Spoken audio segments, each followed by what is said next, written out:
I'm an investigative science and health journalist. Spent the first 20 plus years of my career writing about controversial science, bad science. One of the researchers I interviewed for this story took credit for getting all of Americans, in fact, the whole world, to go on a low salt diet. It took credit for this idea that sodium in the diet causes high blood pressure and hypertension. That causes cerebrovascular disease, strokes, heart attacks. And later he took credit for getting Americans not just on the low salt diet, but the low fat diet that we were all eating in the 90s. And he had played a significant role. And I just said to my editor, I'm going to investigate first salt and then later fat, because if this guy played any significant role, there has to be a good story there, because everything I had learned previously in my career was that bad scientists never get the right answer.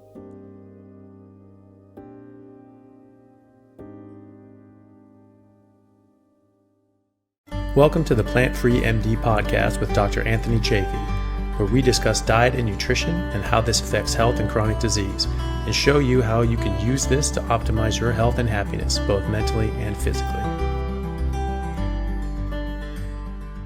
Hello, everyone. Thank you for joining me for another episode of the Plant-Free MD podcast. I'm your host, Dr. Anthony Chaffee, and today I have a very special guest I'm very excited about.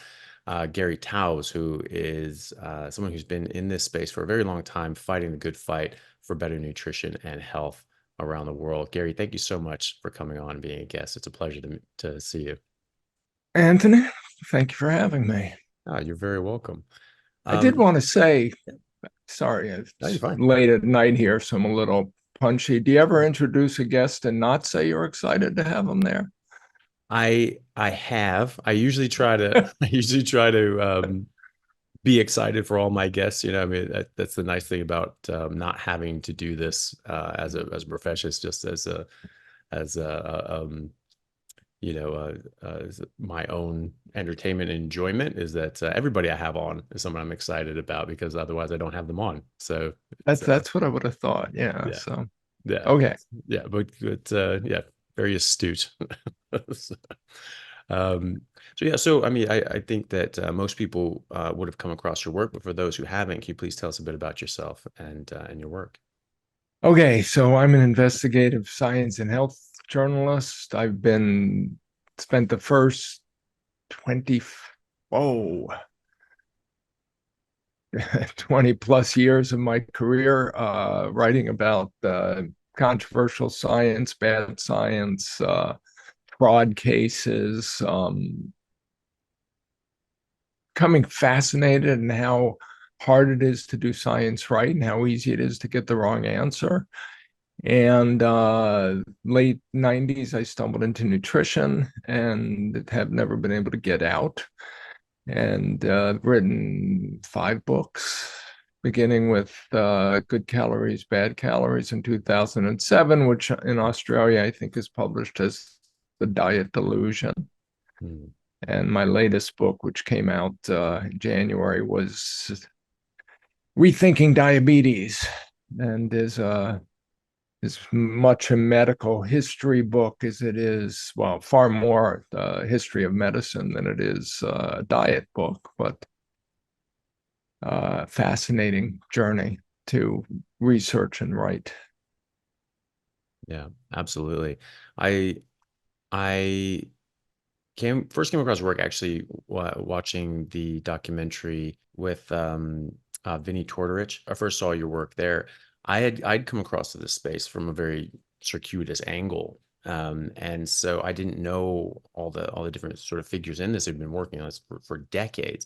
And so I came across your work subsequently, but I was always very, very impressed by it. I was very impressed at how, even from an early stage, you went on, public debates and news programs, and really defended that case, and arguing, like you said, since the 90s, that we've got it all wrong with nutrition, and this is actually harming people. What first brought you to that way of thinking? What was it, your aha moment? Well, okay, so beginning, again, this really dates me, but in the mid 80s, I went off to do my first book. So I had a engineering, physics, and journalism background, and was working for Science magazine.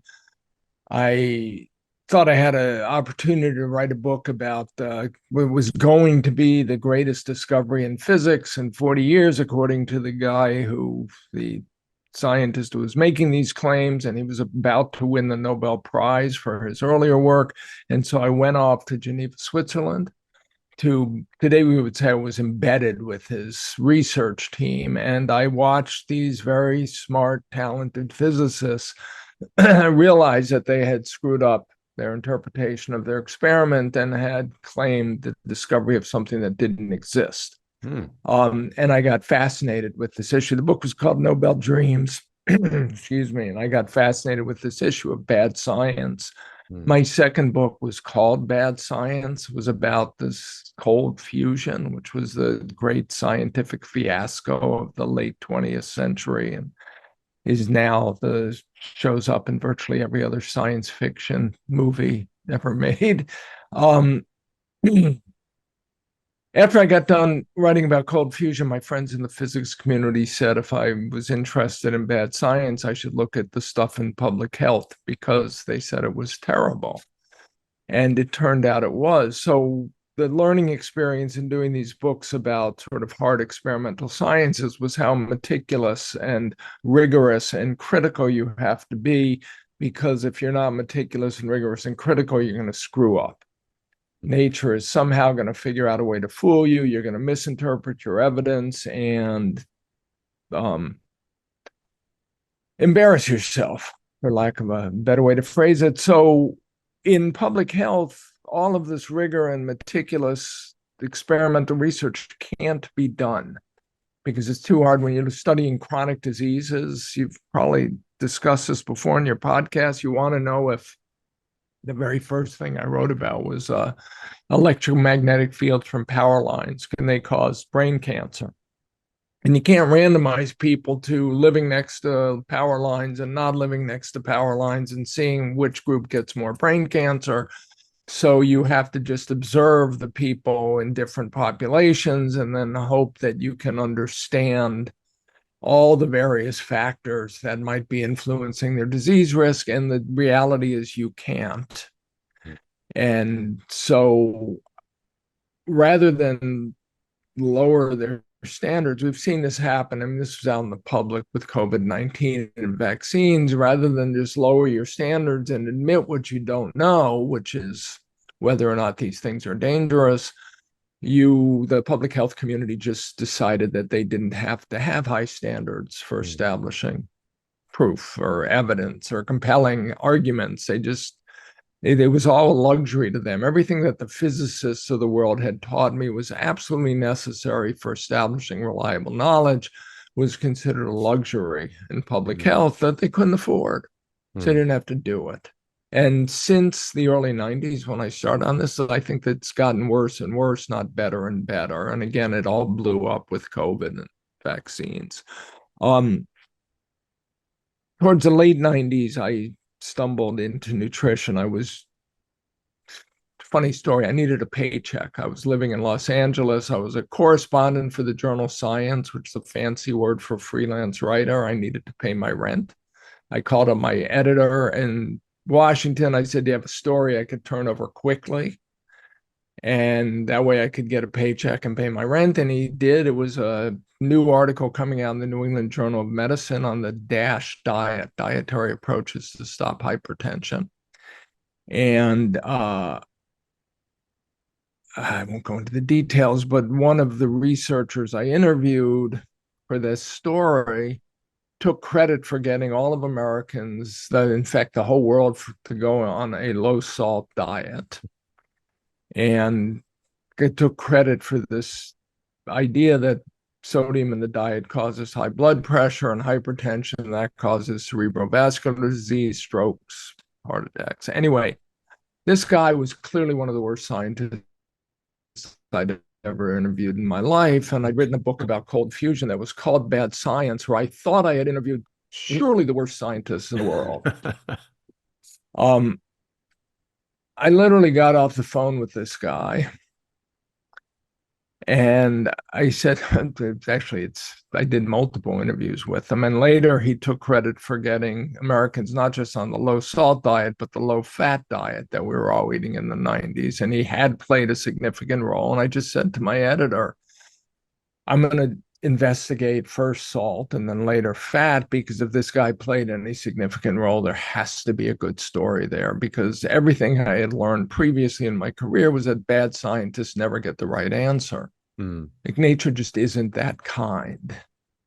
And that was my aha moment, that somebody who to me was clearly a terrible scientist. And it's interesting. I've had to explain to my friends over the years why I think I can make those judgments. And it's like, if you're a book critic, after 10 or 20 years of doing your work, you're pretty confident in saying this writer is better than that writer, even if that writer outsells him by a factor of 1,000, because you recognize what it takes to do good writing.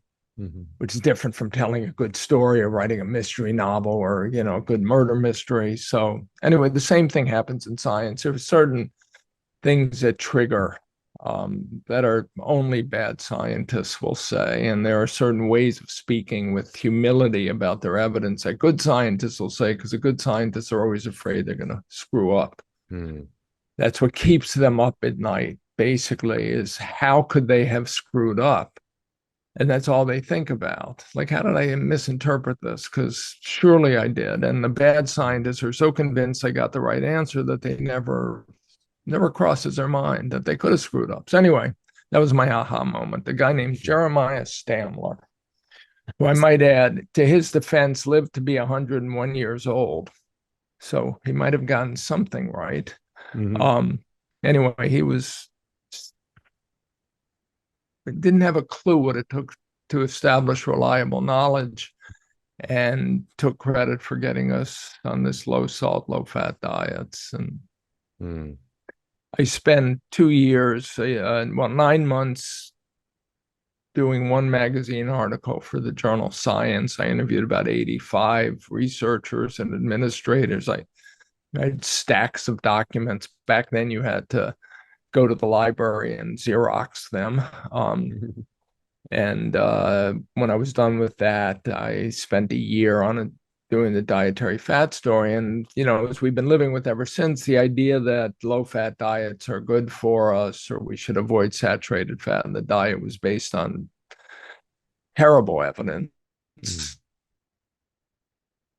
The researchers came to believe it, and then they fell in love with their hypothesis. They committed to it. And when they did the experiments to test it, the experiments failed to confirm the hypothesis. They decided they must have done the experiment wrong, which again is sort of classic bad science. So, and everything else has followed from those two initial investigations for science. Yeah. Well, I think that, that's really interesting. You had that sort of experience. I think that, some people say, well, why are we listening to, journalists and things like that? I think that's exactly who you should listen to. I mean, you this is your job. This is what you do, is like digging in, getting a story, looking at the history and finding out what's going on, because we've been sold a narrative for decades now. So that's someone's journalistic impression of what's been going on. But is that the actual story? Is that really what's going on? And who better to dig down deep and actually find out what's at the base of this than someone like yourself, who actually knows how to dig in and get the real story. Yeah, I mean, ideally, you'd have someone smarter than I was doing this. I have a brother who's a mathematician at Harvard, and I keep thinking, if I was as smart as my brother, really could have gotten some things done. But yeah, I mean, journalists, in an ideal world, this again, if the nutrition, chronic disease people were good scientists, they'd have done all this themselves. So, if they're as bad as I think they are, probably the evidence for that is that they left it up to journalists, basically, to do their job for them. And then the question you always want to end up, even in journalism, they're the reporters for the newspapers who just report the latest news. And I don't think they're interested in whether or not it's really true or not. They're just interested in whether or not the researchers say it's true. and they never look beyond that. So the latest paper comes out, they quote 3 people, they get their paychecks, everything's fine. And then you have investigative journalists whose job, like scientists, is to find out what the truth is in a world of uncertainty. And that's what interests me. I mean, that's why I don't want to report on the latest news. I want to know what the reality is. And then that's it's a job very similar to what scientists do. And you could screw up as easily as scientists can. And you always have to be aware of your biases and try to fight your biases and think about how you could have screwed up. And I slept much better before I started doing this, because it's what I worry about at 3 a.m. But yeah, the other thing with a journalist is we're not necessarily susceptible to groupthink. I mean, the groupthink is the other journalists, basically, but not the community we're writing about. Like, my job doesn't depend on the science agreeing with the researchers I'm writing about. Nobody's giving me a promotion because I agree with them or I don't. Actually, nobody's giving me a promotion anyway because I'm still a freelancer. But, so yeah, a good journalist with the right instincts, you've got to be comfortable with science. One of the advantages I had is having written about high energy physics. I mean, I used to do stories for science on subjects like quantum optics that literally would give me a headache trying to understand what I was supposed to write. After that, nutrition, chronic disease is pretty easy. Yeah. It's understandable. You could see the patterns in the papers. You could see whether people know what they're doing. And the nuances, the statistics is usually beyond me, but the mistakes that are often being made are far bigger than do they know how to use their statistical analysis correctly. Yeah. The other issue is the own, the hubris of the researchers involved. And even if they, not even realizing that they'd be going down the wrong path, maybe if they do, even if they do, are they going to admit it to themselves or others when their reputation is staked on this specific position? It's not just their reputation; it's how you think of yourself. It's your beliefs. And this is true of everyone. And it's interesting. One of the things around 2002 to 2003, as I was really digging into the research on obesity, I started wondering if I was crazy. Like, could they have possibly made the kind of mistakes that they seem clearly to have made? And so I started reading the philosophy of science and studying the sociology of science, and you find people going back 400 years. A sort of scientific method kind of begins with this guy, Francis Bacon, in England. He's a lawyer in the early 1600s. And he's basically saying the same thing everyone else is saying. It's so easy to fool yourself that all of the scientific method is basically created to minimize the possibility that you're going to fool yourself. You're still likely going to do it, but science is the best thing we have. Experiment, hypothesis, testing and testing and testing is the best thing we have to minimize this risk. And what happens with these guys, again, so one of the mistakes that I pointed out that I think is so profound in obesity is this really simplistic idea that we came to think of obesity as caused by eating too much. And this idea goes back to the history of writing about obesity, and it just seemed obvious. Some people who struggle with obesity eat a lot of food, therefore their obesity is caused by eating a lot, and you don't have to understand anything else. And in looking at the research, and I ended up becoming a medical historian, starting as a journalist and becoming a historian in medicine, because you just keep going farther and farther back in time, and you find out that prior to World War II, the best medical research in the world was being done by Germans and Austrians, just like they were doing the best physics and the best chemistry. It was just a sort of the hotbed of good science. And these people had come to conclude that obesity was a sort of constitutional hormonal problem. It wasn't an eating too much thing. You couldn't explain it by saying people take in more energy than they expend, because often, you find plenty of people who suffer from obesity, live with obesity, and don't eat any more than lean people do. And you find plenty of lean people who eat enormous amounts of food and don't get fat.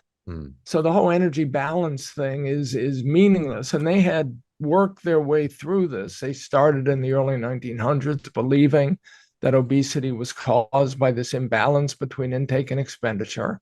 And by the mid 1920s, late 1920s, after doing hundreds of experiments with obese people and lean people and people who suffer from various eunuchs who tend to get fat, people have been castrated. I mean, they studied everything. They overfed dogs, they starved dogs, they overfed rodents, they starved rodents. At the end of it, it was like, this tells us nothing, let's get rid of it. And then this German-Austrian school evaporates with the Second World War. And post-World War II, with a whole new generation of young mostly American physicians, young men come in and say, obesity is caused by eating too much. And we've been believing it ever since.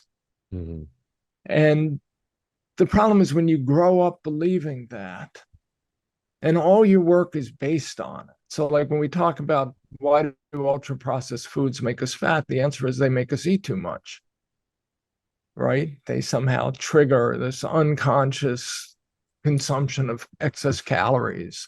When we talk about how did GLP-1 agonists, the new Wegovy, semaglutide drugs, these weight loss drugs, how do they make you lose weight? Well, they make you eat less.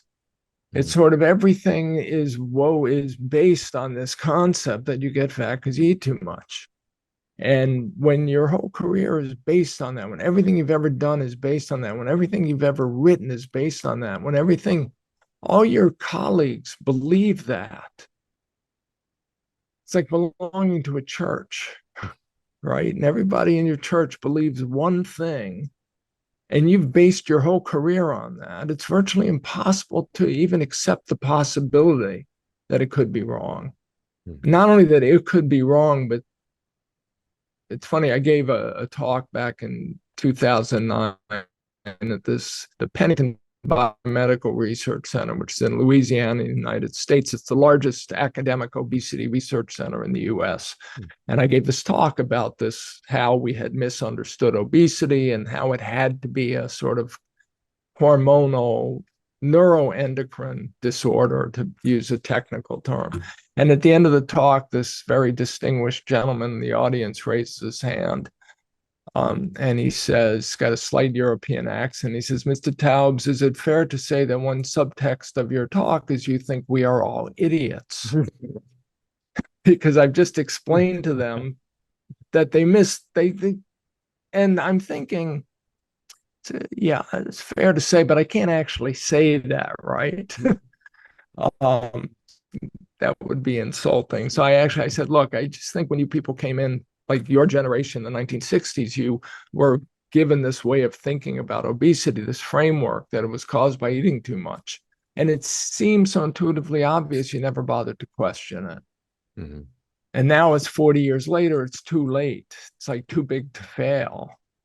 How do you even begin the process? I mean, I could tell you how to do it, but you're not going to listen to me. But how do you begin the process of accepting that you screwed up, or you even might have screwed up? Because I could screw up. I mean, maybe I'm a nutcase. But yeah, so it's not about your reputation. You don't really care about what other people think of you in that sense. Although if, again, the church metaphor, it's like if you grow up in the Catholic Church and you decide there is no God, all your friends and family and relatives are going to have issues with you. Yeah. But it's more what you think of yourself. How do you accept the fact that you screwed up? I mean, I'm rambling a bit. It's the late night interview thing in the United States. Imagine you're wrong about the carnivore diet. Yeah, I do. And I mean, I often sit here thinking, am I killing myself? I mean, as soon as you said you're having trouble remembering the name, I want to say, well, that's because you don't eat enough carbohydrates. Yeah. But if you're wrong, if we're wrong, will we be able to accept it and move on? And the odds are very good that if we're like virtually every other human who's ever been on the planet, the answer will be no, we won't. We'll die prematurely, thinking, I was right. It just didn't apply to me or something. I don't know. I mean, you come up with a rationalization. Yeah. Yeah. Well, that is something that worries me, because it's not just me. I think that, the way I feel and how my body is working, it's like I've never felt better in my life. So I'm, pretty happy with that. But, my family is doing this, and they're doing this because of me. And my patients are doing this, and they're doing this because of me.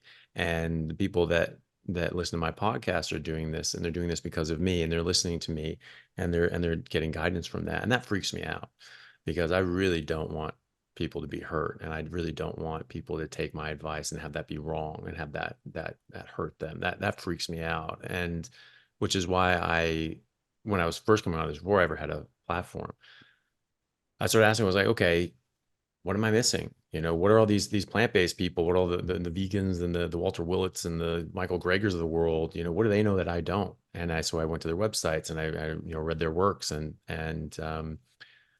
I did not find anything, that I was missing there. A lot of it was, predicated on different sorts of, misconceptions to do with fat and cholesterol mostly. And then some things that were just outright lies, saying that humans evolved as herbivores. I mean, that's just retarded. I'm sorry. Like, this is just zero evidence for that. No, and that's all true. The problem is, it doesn't mean we're right that they're wrong. Oh, And yeah. that's one of the areas. And it's funny. I have this discussion. One of my colleagues, allies, friends, a guy named Mark Friedman, whose work I discussed in the last chapter of The Diet Delusion. Mark was in a field called physiological psychology, and one of the maybe the best scientist I interviewed of the 600 or so scientists I interviewed for my book. Again, making that kind of judgment about the quality of by how he talks about his evidence. And I have these discussions with Mark, and I said, well, how do we know we're not wrong? And Mark says, because we're not. And I go, but the defining characteristic of every quack is that they know they're not wrong. So us knowing we're not wrong doesn't mean we're not quacks. Yeah. Technically, I can't be a quack. I think you have to be a doctor to be a quack. So probably. A crank might be. I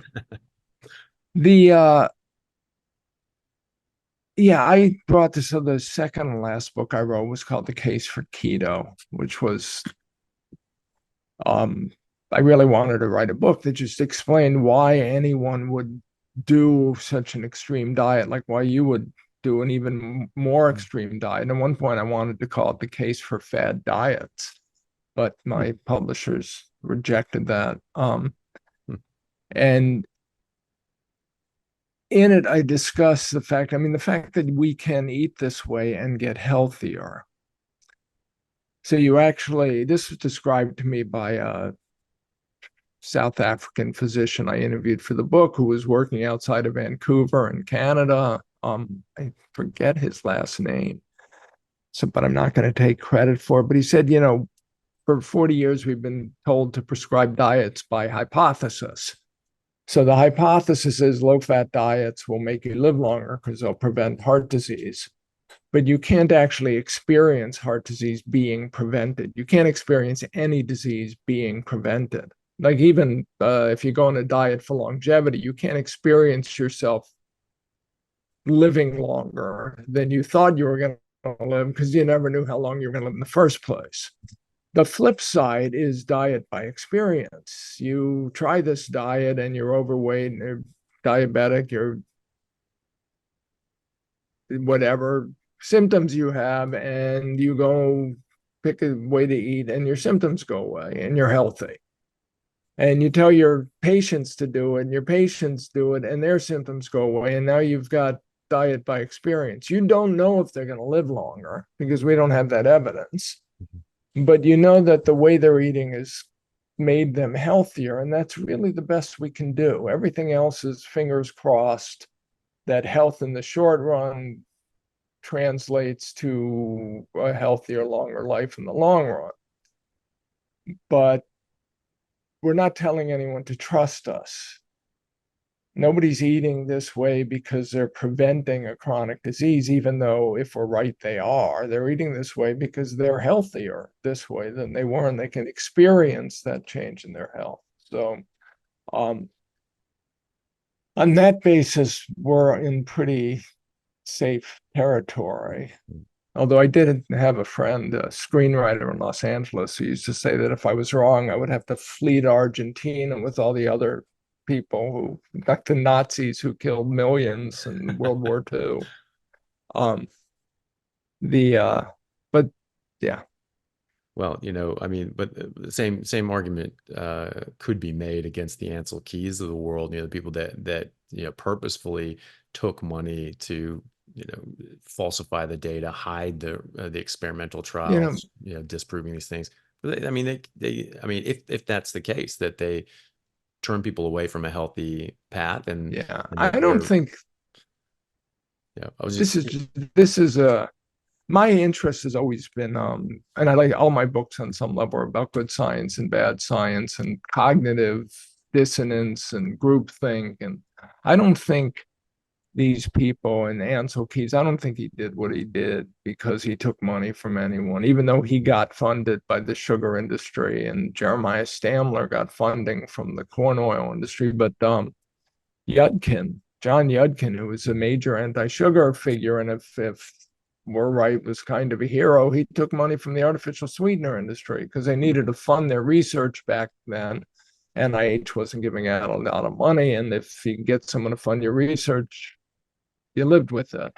I don't think they were venal. I don't think any of those people did anything for the money. I think they did it because they convinced themselves they were right. And then they couldn't accept any other answer. And they saw what they had to see to be right, So I talked about this in a chapter in Good Calories, Bad Calories. I remember when I wrote this, I told my editor, this is either the best thing anyone's ever written on selection bias, or it's insane. And tell me now what it is, because I'm not going to write the next chapter until we decide.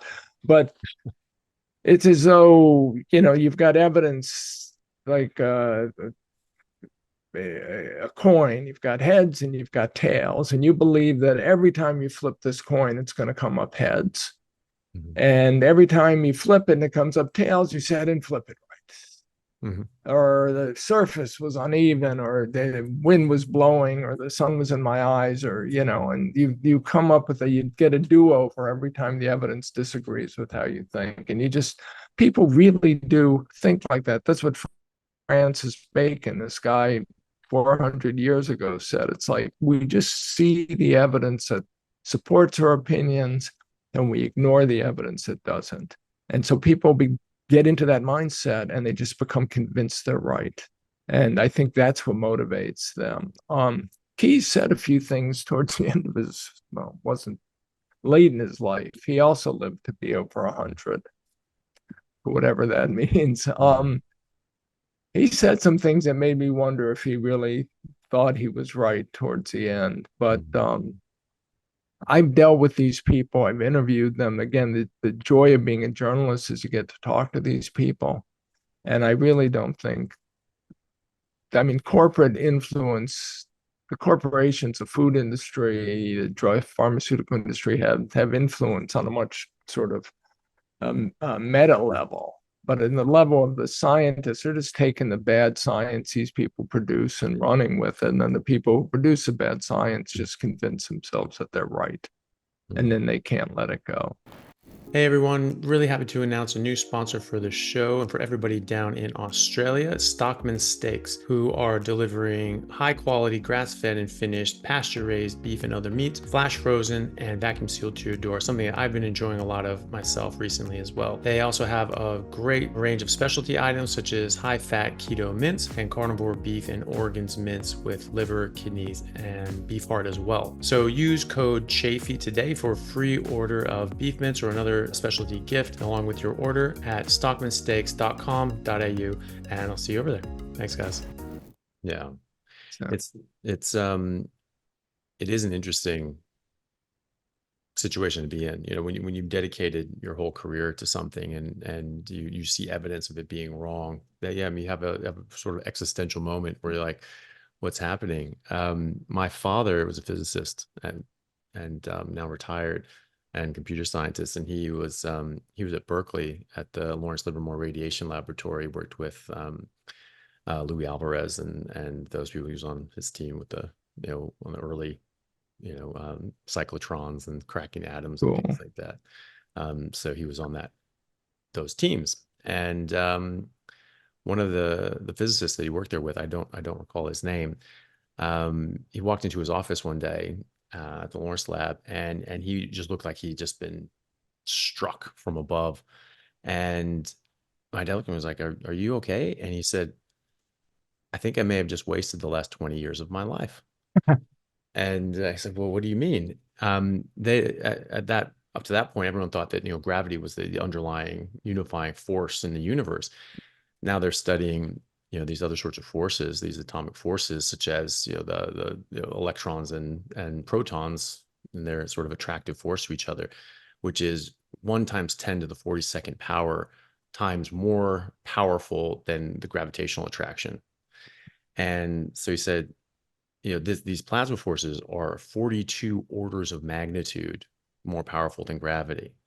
It can't be gravity. Gravity can't be the unifying force. It's there, but it can't be the major factor. That I think I've wasted my entire career.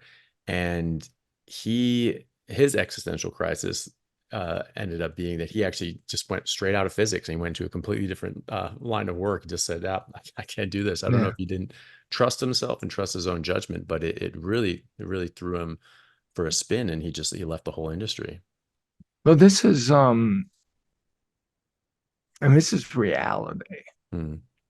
And this is the nature of science. The thing with physics is you can actually do the experiments, and the physicist community is also willing to pay whatever it takes to get the experiments done. So if it takes $10 billion, they raise $10 billion. If it takes 30 years to build the accelerator and raise the money, that's what they do.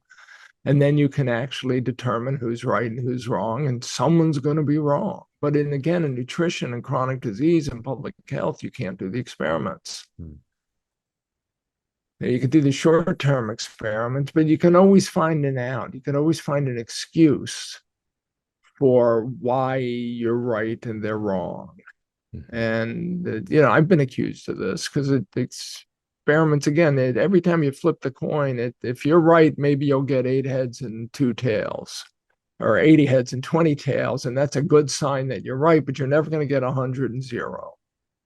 Even when you're right, some experiments are going to be done poorly or incorrectly, or they're going to be unlucky and they're going to get the wrong answer. It's just the nature of the game. And some significant number of people who do it are wasting their career and should do what your father's colleague did.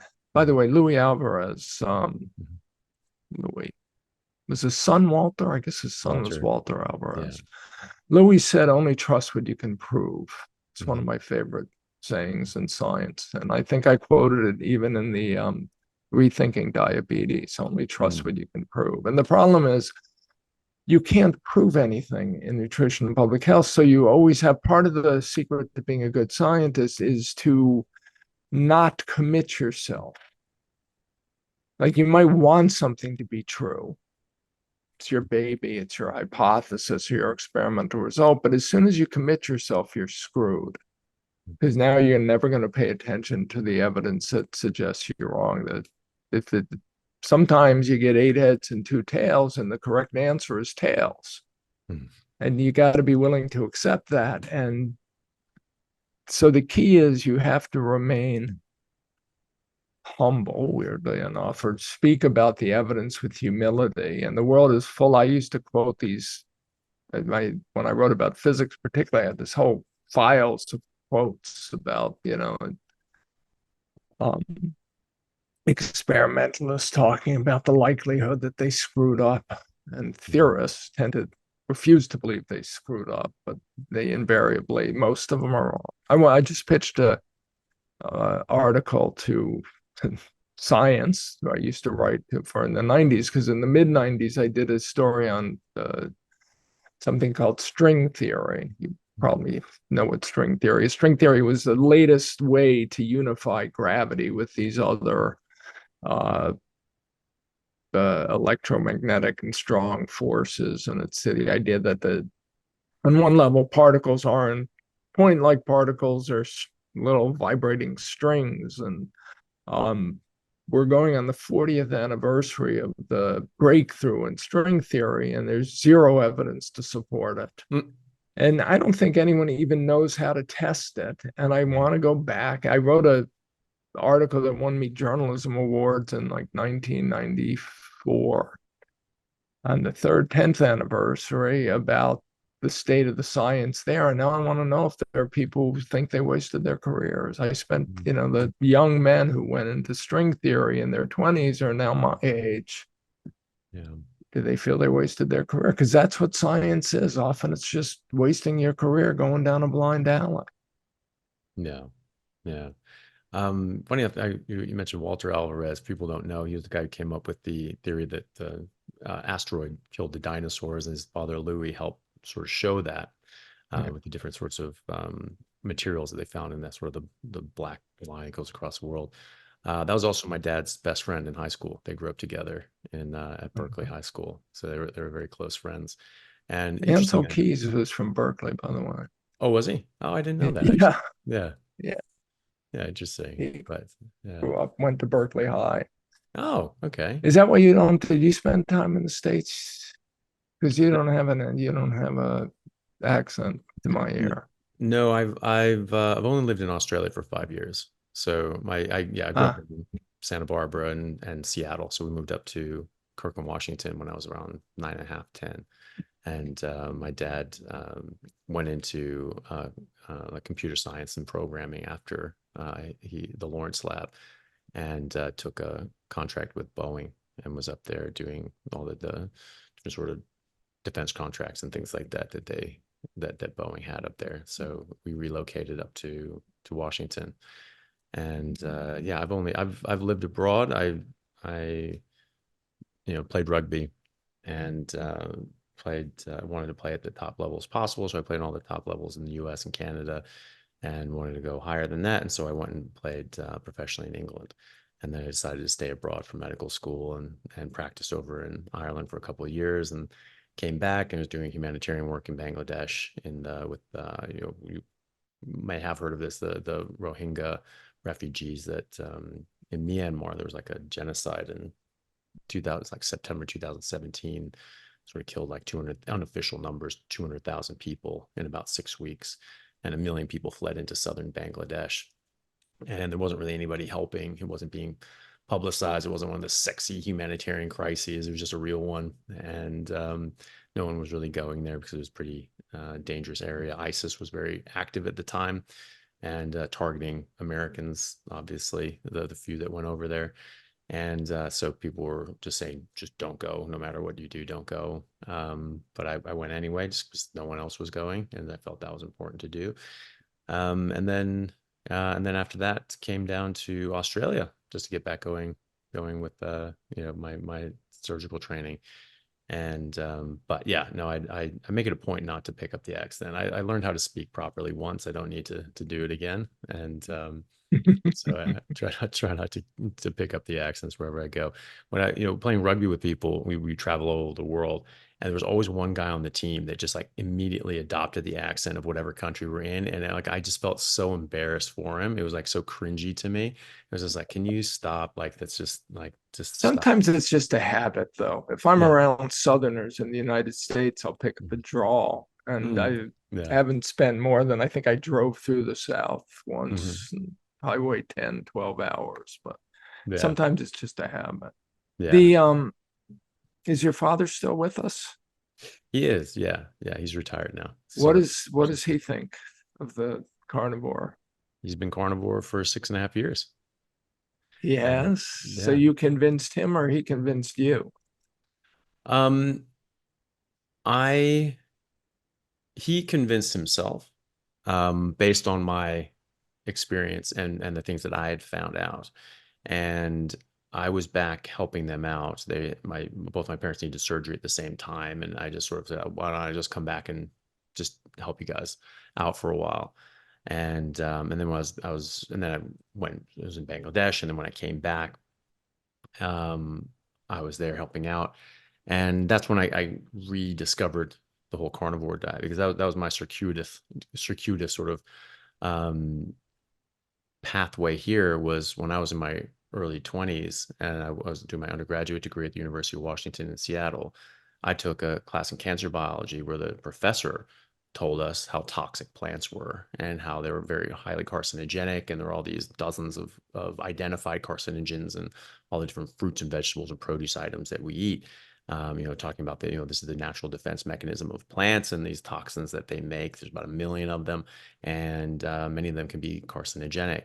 And so he told us that he didn't eat vegetables or salad, wouldn't let his kids eat vegetables or salad because, in his words, plants are trying to kill you. And that's where that little statement of mine comes from.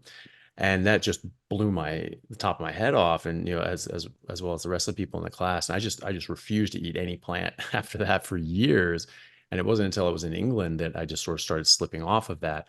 And then many years later, I'm there, with my parents just back from Bangladesh, and I heard Sean Baker on Joe Rogan talking about how you can just eat meat and this, that, and the other. And within 5 minutes, like I knew he was really onto something. And I'd picked up different pieces. Like my father actually put me on to Robert Lustig's work back in 2009. That was my first year of medical school. He said, "Hey, this is a really interesting talk when you check it out." That was his Sugar the Bitter Truth talk. And that was very interesting to me. And that sort of put my thinking in a very different direction. And then I started seeing, I was in different sort of groups with different doctors, and they would talk about different research that was coming out. And there's all these research around 2014, 2015. The Minnesota coronary experiment, was published 40 years later in 2014. 2015, large studies with over 60,000 patients showed that actually elderly patients over 65, if they were on statins and lowering their cholesterol, actually died more.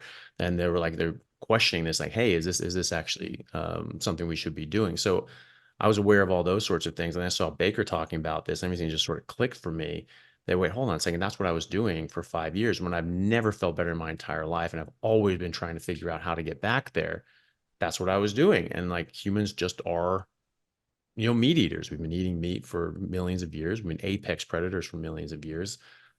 Apex predators by definition are carnivores. That's what I was doing. Get rid of these stupid plants. And I just cut them out, and I felt massively improved for it. And to the point that I was 38 and I went back and started playing professional rugby again. Felt like a superhero. I felt like I was 22 again. And I felt better at 38 than I did at 28 for playing professional rugby. And so I started really digging into it and saying, okay, what the hell is going on here? What's the evidence for this? What can we prove? And as I was doing my own research and reading about this stuff, and I was getting really excited. I found the whole keto thing. I found thousands of studies on high fat, meat based ketogenic diets, which a carnivore diet is. And I was like, look, these people are, doing this and doing this and doing this, and it's affecting diseases in these ways. Like, isn't this amazing? My parents are very, very, intelligent, educated, but interested people. They're very interested in the world around them. So they're very, interested in hearing all the things that I was talking about. And after a couple months of this, my dad and my mom, who were both having health issues, my mom had been insulin dependent diabetic for 30 plus years at that point. And my dad just said, why don't we just, to my mom, just said, hey, why don't we just try this for a month, see how it goes?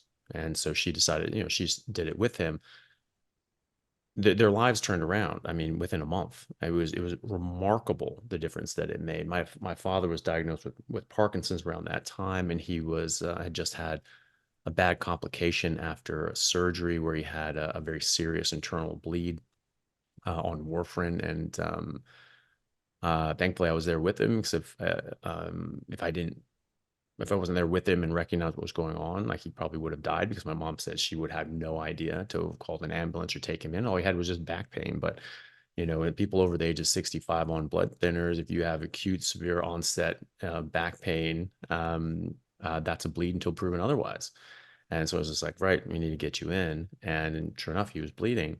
And so he was in the hospital for about a week, was getting blood transfusions, things like that, and that really set him back. And so his health was very poor at the time, and he was very weak. And I mean, it would be sometimes days between when I would hear him speak, and when he would speak, his voice was so weak that you just couldn't hear him unless you were right next to him. Within a month, he's walking around, he's talking normally. He's my dad again. It was like you just rolled back the clock 10 years, and there's no sign of Parkinson's. He's not stuttering. He doesn't have a tremor. He's just my dad again. And then he started. How long had he had the Parkinson's? He I'm his asking. mm, A very good friend of mine mm, was diagnosed about a year ago, and I gave her the diet spiel and mhm, said that's the last I'm going to mention it. Her husband's one of my oldest friends. About once every 3 months it comes up, but mhm, she's got this attitude. She likes food, she likes her wine, she's got enough problems with the Parkinson's, and I keep saying just try it for a month, 1 month yeah, strict. See yeah, what happens. Maybe you decide it's worth it. Best case scenario, it won't do anything. Then you can go back to your wine and your pasta. mhm, But I haven't had any luck. So yeah. Well, his doctor had been questioning whether he had Parkinson's for a number of years. There were some sort of subtle signs that his doctor had picked up on, but then it was confirmed on further testing and imaging as well, showing that substantia nigra had started to um, right. stop being as active. But it wasn't very profound at the time. Um, but he was having memory issues, and like I said, there's a combination of things. He was very, very hard done by that hospital experience and that bleed. But his memory issues were gone. I mean, he started pulling out his old, grad textbooks from Berkeley and things like that from his PhD, and then started going through, his all his physics books and math books and things like that. He started teaching himself Greek. I mean, it's just, something that a 78-year-old man typically doesn't do, and he wasn't capable of doing even a couple months earlier. And he just kept getting better, and both he and my mom started losing weight. My dad's yeah, his didn't really have many signs of Parkinson's after that. His progression has been, you know, very, very mild I mean, at worst. And then so it doesn't, certainly not following the typical pattern of progression in Parkinsonism for the last 6 years. He really hasn't had any progression to speak of.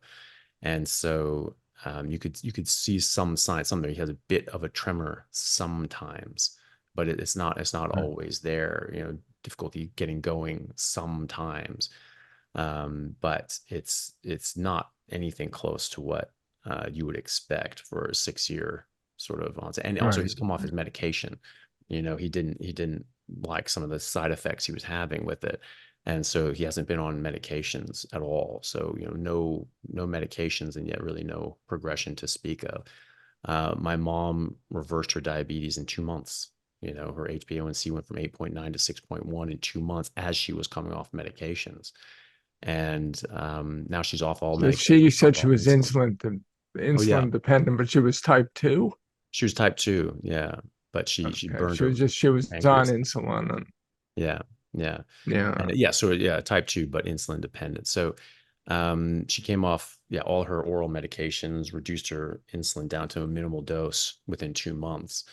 And now she's completely off her insulin and everything like that. So she effectively doesn't have diabetes anymore. And so, yeah, so they both improved rapidly. And but but that was, it wasn't me trying to convince them because I knew that Yeah, was yeah. Well, this is, yeah. yeah, it was interesting doing this diabetes book. And we can talk about the history there because Yeah, it's definitely. fascinating to me anyway. Mhm, But it- pushing, keto or carnivore for people who are 20, 30, 40 pounds overweight, it's, maybe it'll help. I mean, I'm sure they'll get better, mhm, but often they lose the weight that their life doesn't really change, right? You still don't like your job, your marriage isn't any good, being 30 pounds lighter isn't helping. And then, the trade-off, I mean, I think it's worth it, mhm, but not everyone does. I get that. And they fall off the wagon. It's like this carbohydrate addiction issue. And so they go back to eating what they used to eat. And the next thing you know, they've gained the weight back. And keto is a diet that didn't work for them, or carnivore is a diet that didn't work for them. But if you have diabetes mhm, and you're looking at a lifetime of medications and a lifetime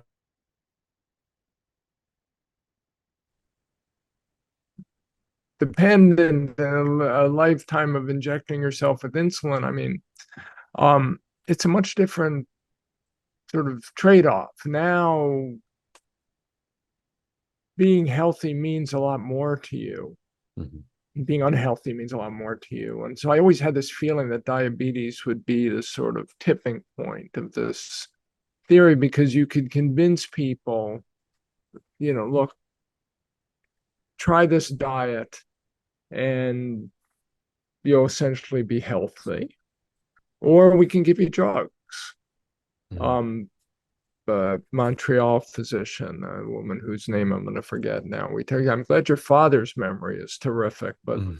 I may have to give up my broccoli. She said she talks to her patients and she tells her patients, look, I could give you a pill, or I could teach you how to eat. Yeah. Um, Now, unfortunately, we have the same, or fortunately, depending on how you want to look at it, we have the same situation with obesity and Wegovy. We can give you a shot once a week, or we could teach you how to eat. But if we teach you how to eat, we can pretty much guarantee you're not going to have side effects.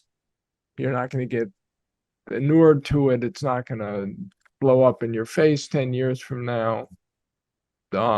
If you prefer a drug, you prefer a drug, and there's nothing we can do about that. But diabetes always struck me as a sort of place where you can go in and say, look, undeniably, you can put this disease into remission. You can be healthy if you eat right.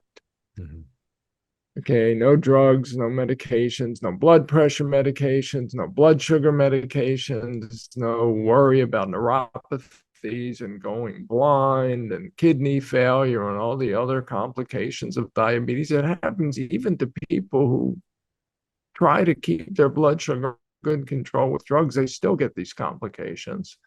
And we can teach you how to eat. And it's good food. mhm. Yeah, tastes But good too. Yeah. Well, to that end, no, it'd be great to hear more about your work with the Rethinking Diabetes book. I saw a lecture you gave on that at the Public Health Collaboration Conference in England. I was very, very interested by it. One of the things that interested me was, some of the early treatments for diabetes before we had insulin and things like that were low carb diets, were they not?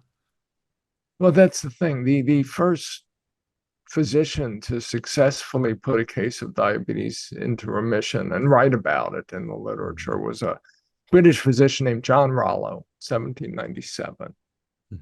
treating Colonel Meredith, who comes in with all the symptoms of out of control diabetes. He was obese. He's lost a lot of weight. He's hungry all the time. He's thirsty all the time. He's peeing buckets. Rollo decides the way you diagnose the diabetes, not just the symptoms, but back then they would actually taste the urine. In an ideal world, you would have your assistant taste the urine, and if the urine was a little bit sweet, you knew that the guy had diabetes. So I figured if the urine's sweet, there's carbohydrates in the urine. The guy's not metabolizing carbohydrates correctly, and so let's give him a carbohydrate-free diet. And the original thing was sort of fatty, rancid meat and blood sausages, and he got rid of the rancid meat later, and didn't have to eat the blood sausages all the time. But the point is, Meredith got better. Actually lived for another 12 years. And so Rollo treats another patient. He was in the military, so he treats a general who, when he's on the diet, gets better. He then goes back home, and his local physician says, you don't have to eat that diet, and he eats whatever he wants and dies like a month later. Rollo writes a pamphlet about it, and he circulates the pamphlet to physicians throughout the United Kingdom, and he says, look, it worked. Try it on your patients and let me know. This is what they did before clinical trials, was sort of, you just tell the physicians what you did, and they would try it on their patients. And if it worked, they would go from there. By the mid 19th century, this is a standard of care in diabetes for the US, the UK, and France, and Germany, and Italy, Austria. All the major diabetes doctors are telling their patients to eat what they called the animal diet. It was basically a keto. It was animal products and green leafy vegetables. And then towards the end of the 19th century, often the patients would show up having experienced significant weight loss. So if they were type 1 diabetics, if they were kids, they would be emaciated, and they were hungry all the time and thirsty and peeing and weak, and that was a acute disease, and they knew that these kids didn't live very long one way or the other, although this animal diet would lengthen their lives. And the older people who would come in were people who used to be fat but now had lost a lot of weight, so their pancreas had become exhausted, and they had type 2 diabetes, but they were now insulin deficient also. So they wanted to put weight back on these people because they were emaciated, both the kids and the adults. So you get rid of the carbs and you replace those calories with fat, because they knew that protein would stimulate being converted to glucose. So by the early 19th century, the diet standard of care is this high-fat diet. The famous American diabetes specialist Elliot Jocelyn says, like, the butter and heavy cream are the best friends of diabetics. Basically, that's where your calories are coming from, and they could keep these people alive indefinitely. Jocelyn got into medicine, into diabetes research, because his mother had diabetes, and he went to Germany to study with these great German diabetologists, and they taught him how to do this high-fat diet, and he came back and put his mother on it, and she outlived everyone in his family. Nice. And then 1921, insulin is discovered. Okay, and insulin is a wonder drug. Insulin was to diabetes what Wegovy is to obesity today. You give type insulin to these emaciated kids who are on the brink of death from uncontrolled type 1 diabetes, and you can resurrect them. And that's the kind of physicians talked about it with sort of this religious terminology. They'd never seen anything like it. People could be in diabetic comas, ketoacidosis, give them insulin, bring them back to life. They thought that was beyond hope. But the kicker is that insulin's this extraordinarily powerful drug. And one thing it does is it causes hypoglycemia. It lowers blood sugar so much. It was hard to figure out how to dose it. You had to do it by basically trial and error with each patient. They compared it to morphine. They said, imagine if patients could dose themselves with morphine. and how many patients you lose. It's like, thank God you had to use a needle and a hypodermic, because the doctors could control it on some level. But the low blood sugar would kill people. So uncontrolled type 1 diabetes would kill them if they're kids over the course of weeks or months, or adults over the course of years. But the antidote, the cure, insulin, could kill them overnight. Mm. So now you go from basically treating these people with a diet that had zero carbohydrates in it for all intents and purposes, to having to tell them to eat carbs to balance out the insulin. And so the diets become ever more carbohydrate rich, because the patients don't really want to be on diets. The doctors don't want to deal with keeping their patients on diets, especially if the patients are kids. It's like, it's bad enough having type 1 diabetes without never getting to eat an ice cream cone or a birthday cake ever again. So they decide the patients do better. They just give them a lot of insulin and let them eat whatever they want. Like, let them eat the birthday cakes and the ice cream cones. They're going to do it anyway. This way, at least they'll be following our directions. And yeah, you try to convince them that they should dose the carbs so that they eat a set amount at every meal and every snack to cover the insulin properly. But they go again from, you could think of it as having two levers you could pull to control blood sugar. And one is the diet, just carbohydrates raise blood sugar, don't eat them. And the other is a drug. Let's give them the drug, and then we'll let them eat the carbs, and we'll hope the drug solves the problem. And because you're replacing insulin that they thought they had lost, everyone assumed that it would solve the problem, and it didn't. Short stories, by the 30s, these people are, wait, excuse me one second. Mm-hmm.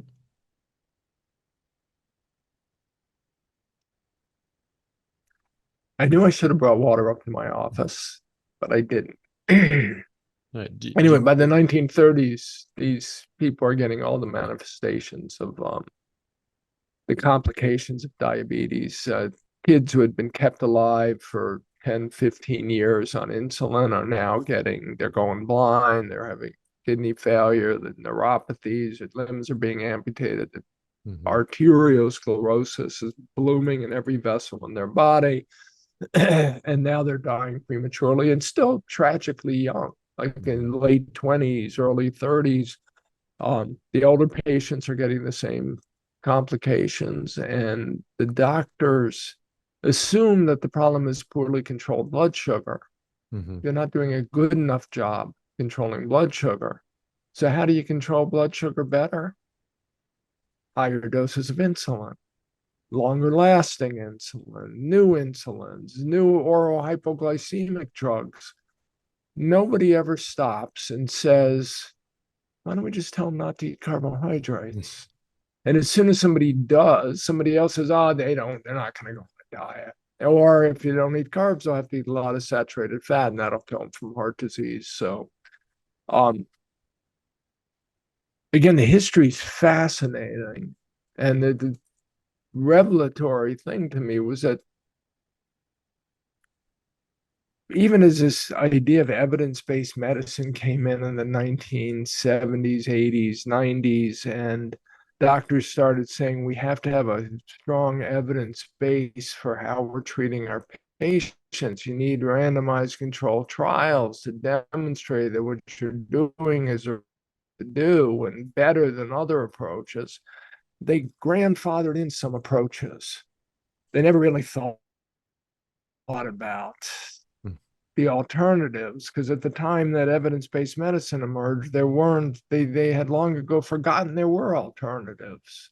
And so this idea that you treat diabetes with drug therapy rather than diet was grandfathered in. And then they start doing all these randomized controlled trials, and the trials all fail. All their beliefs fall apart as soon as they start to test them. But this is where we were talking before. They don't change their minds. They don't change what they're doing, despite now knowing that what they're doing isn't working. And people like us come along and say, look, don't eat carbs. Yeah, it sounds complicated, but it's not. Just some foods aren't good for you. Don't eat them. and you'll be fine. And they look at us like we're nutcases, bad diets. You know how the, it's a very strange situation to be in. Hey guys, just want to take a second to thank our sponsor, Carnivore Bar. I don't promote many products because honestly, all you need to be healthy is to just eat meat. For those times that you're out hiking, road tripping, or stuck at work and you want a nutritious snack that is just meat, fat, and salt if you want it, the Carnivore Bar is a great option. So I like this product not because it's just pure meat, but also because I want the carnivore market to thrive as well. And the more we support meat-only products, the more meat-only products there will be available in the mainstream. So if this sounds like something you'd like to get behind, check it out using my discount code Anthony to get 10% off, which also applies to subscriptions, giving you 25% off total. All right, thanks guys. Yeah, very. I was speaking to a doctor and he said that he sort of saw this from the inside, and it really woke him up that a patient would come in and they look at it, their HbA1c, and like, oh, it's starting to go up, it's going up, it's going up. That's not good. We're going to have to increase your medication. We're going to have to increase your insulin. And then they go to the dietitian, and the dietitian says, oh, looks like the doctor's increased your insulin. Now you need to increase your carbohydrates because now you have too much insulin. Now you're going to need to increase, you have a minimum number of grams of carbohydrates. And then the next 3 months they come back in, oh, your HbA1c is up again. We're gonna have to go your insulin again, and then your carbohydrates again, and it just kept going like this. It's like, when are you going to figure this out?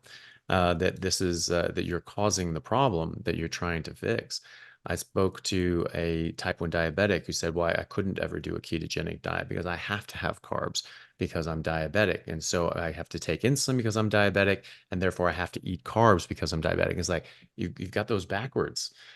Well, this is so one of the, I'm a big fan of epigraphs.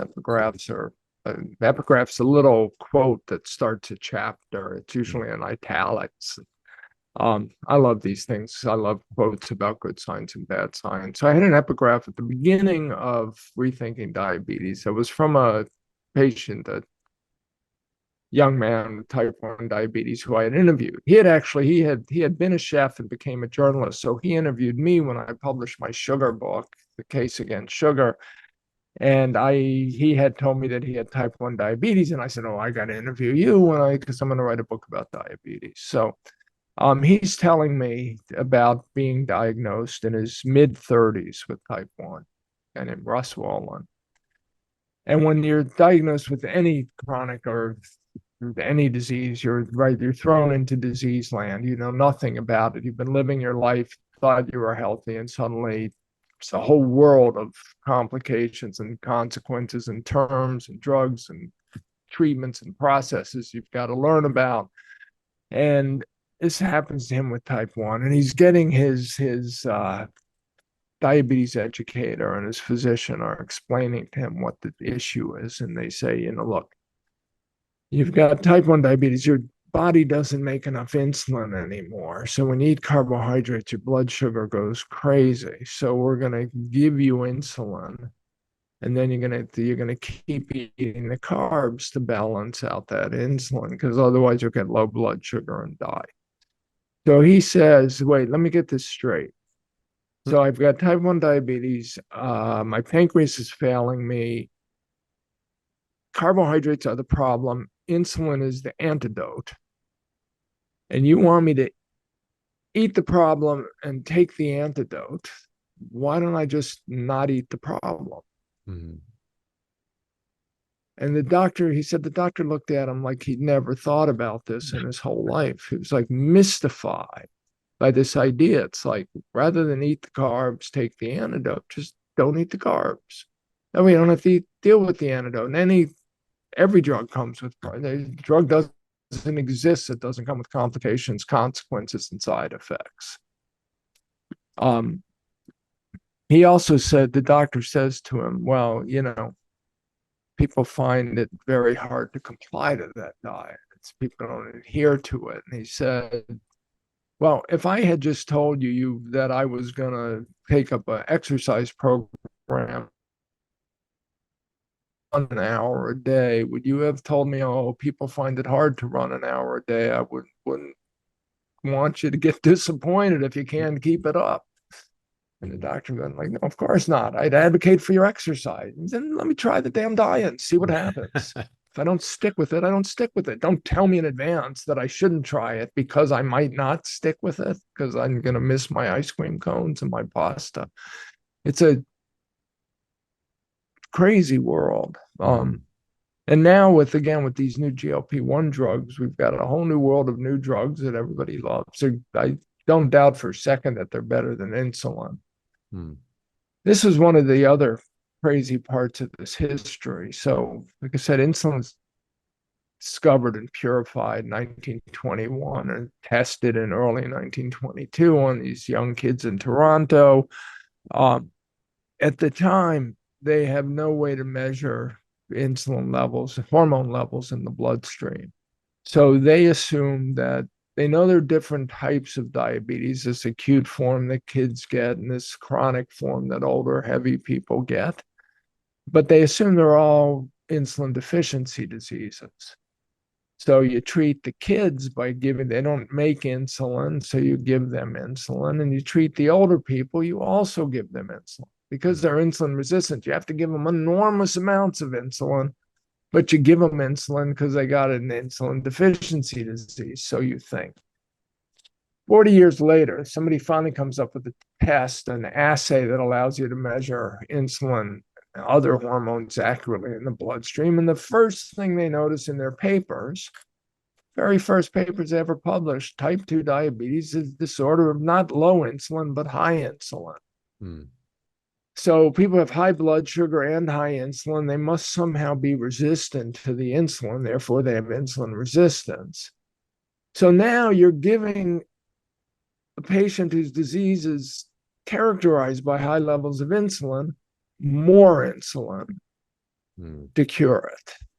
And instead of saying to themselves, well, wait a minute, if it's a disease of high insulin, maybe we should figure out a way to lower the insulin and that'll fix the disease. And they never say that.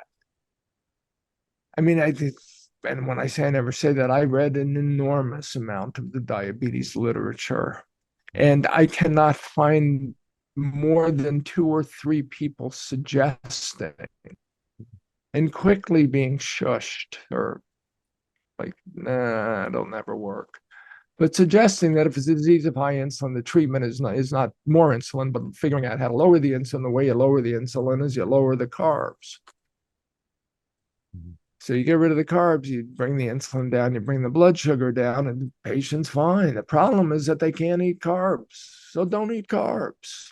That's my Jewish New York way of phrasing that. I do accents. That's why I'm sympathetic to the geek on your rugby team. By the way, when I played football in college, and I used to go in before every game. I'd get my knees taped. I have a bad knee that has since been replaced. I'd get my ankles taped, and I would tape my wrists myself. The rugby players, when they're getting like their noses taped on and their shoulders taped on and their ears taped, and it was like, you guys, it's insane. And then when I went to graduate school and I couldn't play football anymore, I figured I'd try to give rugby a shot. And after 2 weeks, it was like, no, thank you. Not for me. If I'm going to smash into people, I want to have pads and a helmet. Yeah. Crazy. Yeah. It's it does make you feel a lot more protected to have the pads and the helmet. But same time, I was sort of thought about it because you just can't wear hard plastic. You can wear like sort of soft pads or a soft helmet. It does something, but I always thought of it as, it's not just padding my shoulders, but it's padding their ribs from my shoulders. I wanted that out of the way so I could just get my shoulders in and bang and smash them in there. So I didn't want it protecting them more than anything. I was a defense. You were what? Sorry? Yeah, I never got to that. I was a defensive lineman. We don't do a lot of, Wait. I was a defensive lineman. So when you're a lineman, you do a lot of smushing. You don't do a lot Mm. of banging. It's a lot of, the people are running at you full speed, but you never really get a chance to run at them full speed. Maybe twice a game, you'll get the Mm. shot at the quarterback if you're lucky. But, Yeah. so I never thought of it like that. Yeah. But Yeah. my rugby career ended 2 weeks. I was like, nah, not for me. Oh, that's funny. Where did you try to play rugby for those 2 weeks? Stanford, some Mm. intramural Yeah. rugby team that graduate students could play on. So, Yeah. Nice. Yeah. Well, you that's know, that's sort of the nice thing about rugby is it wasn't. I mean, it's getting there now, but it wasn't recognized by the NCAA, so it was club, so you could sort of you can play at sort of any sort of level, and I do find when I travel, particularly in the UK or down under, I find I spend a lot of evenings watching rugby on television, and like watching car crashes and just rubbernecking for 2 hours, the violence. So, yeah, it is fun. One of the good things too is it and it's actually come into American football is um, the technique of tackling because you don't have helmets. You're not leading with your face. You have to tackle with your shoulders. You get your head on the outside and you hit with your shoulder to protect from head injuries and things like that. And I know at least the Seattle Seahawks, back when they were, the Legion of Boom and things like that, they actually worked with some of the well, maybe shortly after the Legion of Boom, but anyway, still a very good defensive team.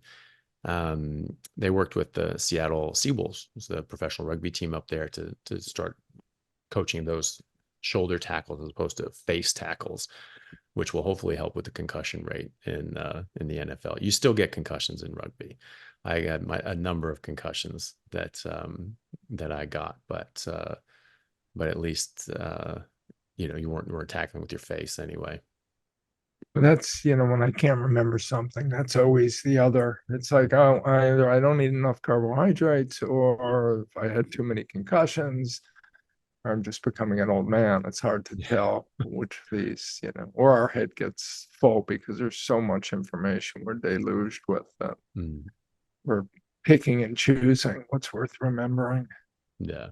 For me, So for me, it's concussions. I've had a lot of concussions, and it's I added. had, I also boxed. So, Oh yeah, nice. yeah, I've had my share, from both from football and from boxing, and I Yeah. can't remember my last fight. So Mm, that was yeah. my best showing. Yeah.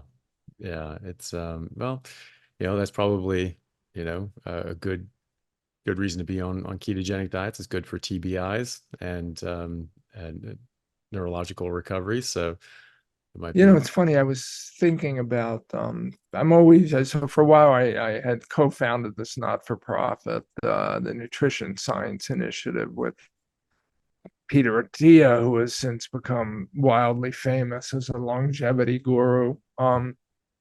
But so we were funding clinical trials, basically experiments that could test these hypotheses. And I'm always thinking in terms of how can you test, like, even this idea that ketogenic diets are carnivore are too hard to do. Nobody's going to comply with that. So why are they harder than being a vegan or a vegetarian? Mm, Nobody goes vegan, and the doctor says, "Oh, you're never going to comply with never eating an animal product again, an egg or a sip of milk or mm, teaspoon of butter." I mean, it's so how do you, anyway, the one population I thought would be interesting to test would be retired former college football players who tend to get bigger when they get older, tend to have weight problems, and tend to have memory and cognitive issues from the multiple concussions. I guess we could throw in retired rugby players as well. yeah. But that population would be motivated Mm, to find something that worked both for their cognitive health and their physical health. And the problem when I broached this with one of the former quarterbacks from my playing days as a very influential orthopedic surgeon in the US. And I approached it to him and he said, yeah, but how are you going to get them to do the controlled diet, which you want to be like a vegetarian or a vegan or a Mediterranean diet? Who's going to be randomized and do that diet? Like, I didn't think of that. Mm. But you need a control group thing. I think Still working on it. Well, I think Mediterranean diets is a perfectly reasonable one. I mean that's the argument now is that's the That's the ideal, yeah. that's it. Ideally, that would be, yeah. I have to get back on that one. I think it's a good idea. I think I so. think it would be to get the coaches and the athletic directors involved. Universities have are actively trying to keep their alumni involved, and they know what happens to all these people. They're in contact. They know what they. Mhm.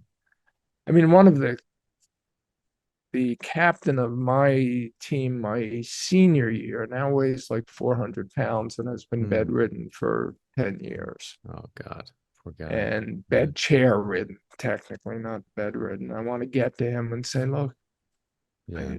we can fix this with diet, Yeah. but it's an act of faith that we're not going to kill you. Yeah. So Well, I mean, like you said, earlier, like, well, how do we know we're not fooling ourselves? Well, one reason is because it is working, and when I put it my patients works. on these things, it does work, and I see their objective improvements symptomatically, but also objectively in their blood tests, on their imaging. I mean, I have MS patients that on MRI their lesions are resolving, and that doesn't happen. That's not normal. And so I'm That's writing it up. crazy. Yeah. And so, That's worth publishing, oh by yeah. the way. No, I'm looking into publishing a case series on well, probably a number of different patients, but Yeah, because particularly MS. they serve as their own controls. Yeah, You exactly. know, you don't need a randomized controlled trial to show that somebody's experiencing something that people aren't supposed to experience. Yeah. Yeah. Yeah, definitely. That's sort of how I feel on cancer as well, with like because I work. Well, if you deal with cancer, I'm skeptical. That I have enormous respect Mhm. for tumors, Yeah, oh, yeah. like malaria, mosquitoes. They're kind of like the evolution cranked up to this fever pitch of efficacy. And I believe that they will learn to take advantage of anything they can, Mm, even if it means feeding off of ketones instead of glucose. So I think that the way we eat would minimize our risk of cancer. mhm, Although I know I have two friends who ate like we do and died of cancer. So mhm. two, very well respected individuals in our community. So I don't, again, you have to, Yeah, can't bury the negative evidence because you don't no, like it. yeah.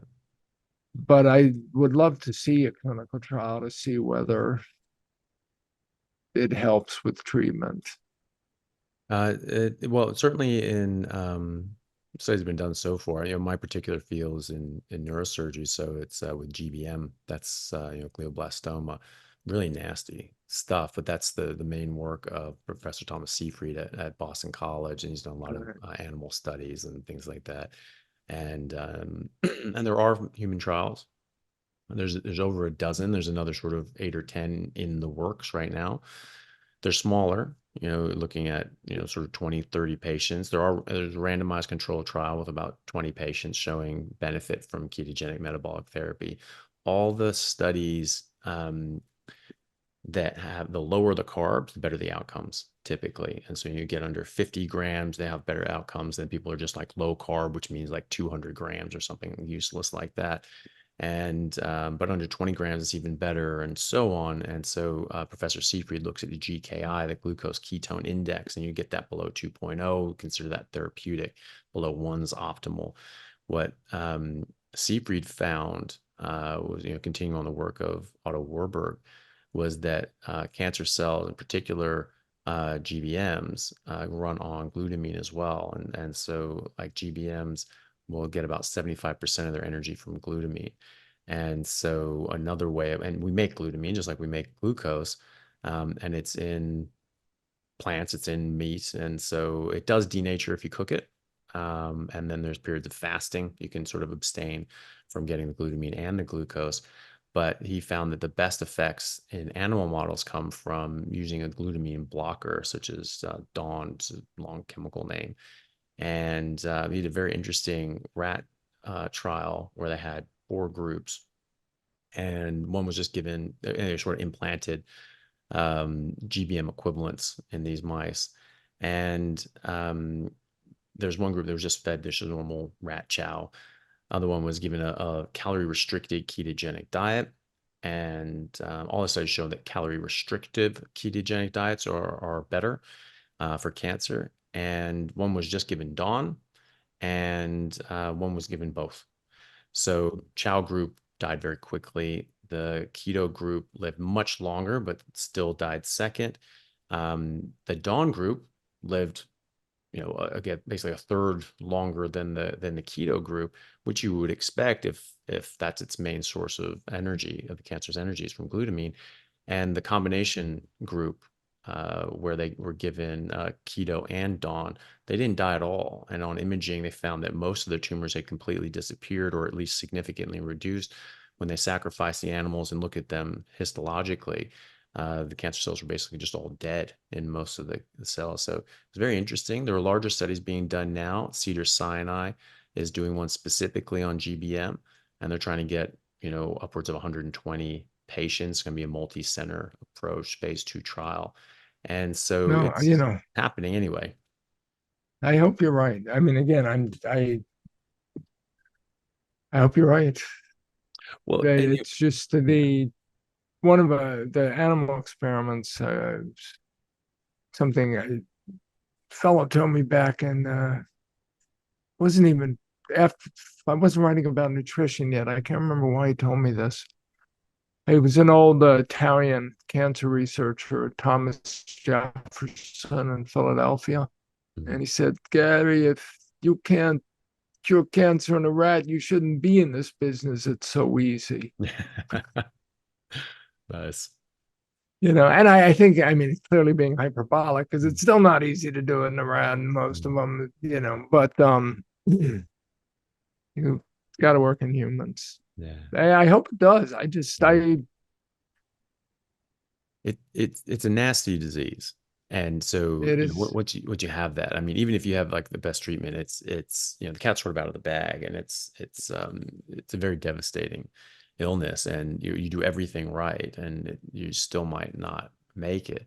There are some pretty good preliminary, very preliminary studies have been done though, and case series. So Cedars-Sinai has actually published a case series. I think it was 15 patients that have had remarkable results with GBM and other sort of cancers, complete remissions in some cases, and showing improved neurological function, being able to read again, and getting motor skills back again, and on imaging, tumors just shrinking down. The only two people that actually ended up dying, they lived much longer, and this was like tertiary sort of treatment. So it was like, they going through the normal resection, chemo, radiation, then they're on the, the further rounds of temozolomide and radiation. They're maxed out on that, and then they go on all these different, basically last ditch effort sort of chemotherapy agents that can be quite harmful, and then it's still, they're coming to the end of their course, and they say, well, you could just try not eating carbs, and then they just stop doing that, and all these people, they all of a sudden they're fine, and they're improving their neurological function, and their tumors are receding. The two in that case series that were improving but then ended up dying were the ones that came off the diet, and one had been formerly a vegetarian, and even though he was improving dramatically and was able to get back to a normal, living standard. He just said, "No, this really doesn't work for me as a lifestyle, so I'm gonna go back to eating." And he was dead within a year, and it was very Can you sad. Yeah, send me those papers? yeah, yeah, definitely. Yeah, happy to. Um, I did. Yeah, that was a case series, and I like to think that the book I'm working on now will be the last book I'll write on nutrition and chronic disease. And then I think, there's still cancer. And mhm, maybe by the time I write that, there'll be significant clinical trials mhm. Yeah, demonstrating either that I shouldn't write it, not worth writing, or supporting the perspective yeah. that it can be pretty remarkable. Well, So, I hope I so. mean, the history is fascinating because the Mm, history is that cancer is a disease of Western diets and civilizations for yeah, the most part, much more common in westernized populations and traditional populations eating their traditional diets. And then the question is, what is it about westernization that is carcinogenic? Is it mhm, sugar? Is it white bread? Is it toxic seed oils? Is it too much food or not enough exercise or chemicals in the groundwater or pollution or, pick your poison? That's hard to narrow down, but yeah. you can make a pretty strong argument for a dietary cause. Mm. But again, once you've got it, then removing that cause might not be sufficient. That's what worries me with cancer. So, Yeah, I think when you have established cancer, then that's a different story than just prevention. And yeah, um, but the Warburg effect is such that cancer cells require far more glucose, 400 times the amount of glucose as normal cells typically, for many cells, and then the other ones rely more on glutamine, for example. But right. it's just that principle of excluding or limiting and reducing the available energy to those cancer cells. Can they adapt? Potentially, but before they do, they're in trouble. And so maybe you hit it hard enough. That's sort of that sort of same sort of principle that we have with chemo. Is you try to hit it hard and fast and shut it down, um, and before it has a chance to think and hopefully clear it. But before it clears you, the good thing about the dietary sort of interventions is that it's not toxic. It's not going to hurt you, Yeah. and there is evidence that it can actually sensitize the tumor cells to chemo and radiation and protect your native cells to the ill effects of chemo and radiation. So even if it doesn't have any other benefits, it could help in that regard as well.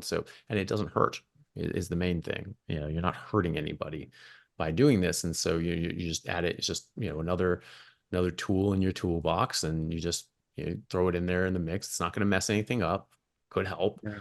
and there is evidence that it does help, and there's certainly mechanistic um, rationalization for it to help, and you just see, and there are more and more people coming to this. I've interviewed 3 people with glioblastoma that are 10 years down the road and doing fine, whereas a normal history of GBM would be 3 months average life expectancy without treatment. Full treatment, 95+% resection, temozolomide, and radiation is about 15 to 18 months. So they're well past the average anyway, and 2 of them don't have any signs on MRI. The third is going back for a re-resection now, and he's the one that hasn't been quite as strict with his diet. The other 2 are very strict with their diet, and so it's interesting anyway. It's in its infancy, definitely, but Yeah. No, certainly it'll be certainly interesting. funny. One of my soft tissue sarcoma when she was 30 when we were dating. Mhm. which was an interesting period. And best friend, somebody, was an artist back then and had an art studio in Lower Manhattan in New York. One of her best friends was a young woman, another artist who had a cartilage tumor in her brain removed surgically. And this was the mid 90s. And the Sloan Kettering surgeons who took it out said, don't eat carbs. Hmm. And she never Yeah. did. Yeah. And she also looks about 10 years younger than anyone else, any of her friends. So, Hmm.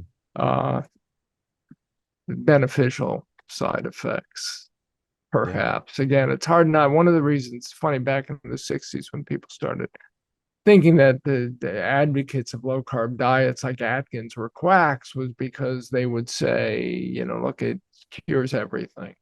Mm.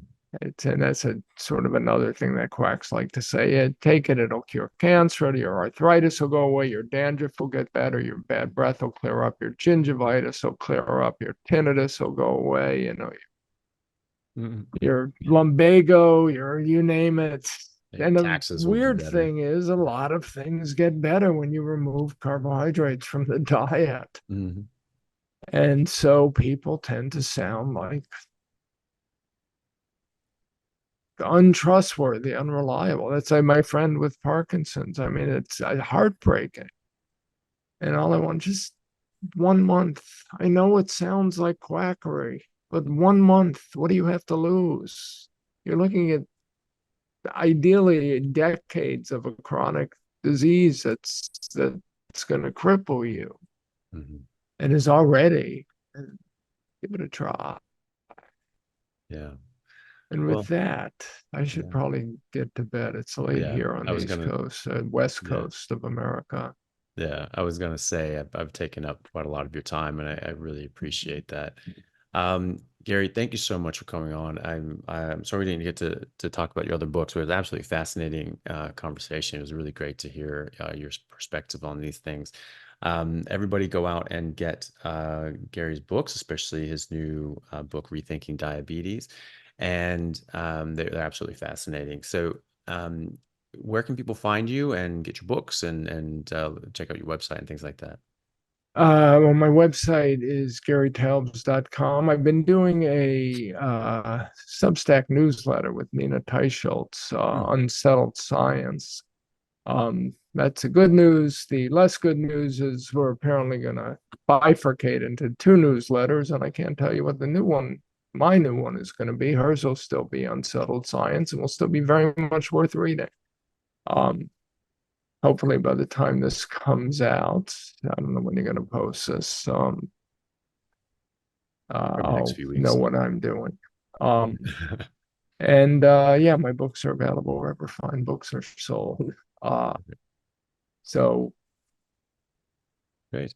And then social media, where are you most I active? am I am on X. I'm not as active as I should be on anything. I am not a fan of social media, which Yeah, is actually not a great thing to not be in this day and age. But I can be found on X at Gary Taubes.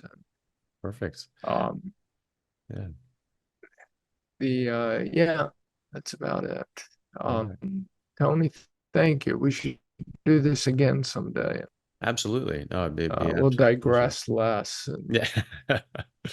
Be great. Okay. Well, thank you very much, And Gary. I Really look forward appreciate it. to seeing you again. And Yeah, okay, absolutely. take care.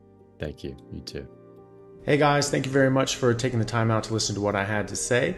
If you like it, then please like and subscribe to my YouTube channel and podcast. And if you're on YouTube, then please hit that little bell and subscribe, and that'll let you know anytime I have a new video out, which should be every week, if not more.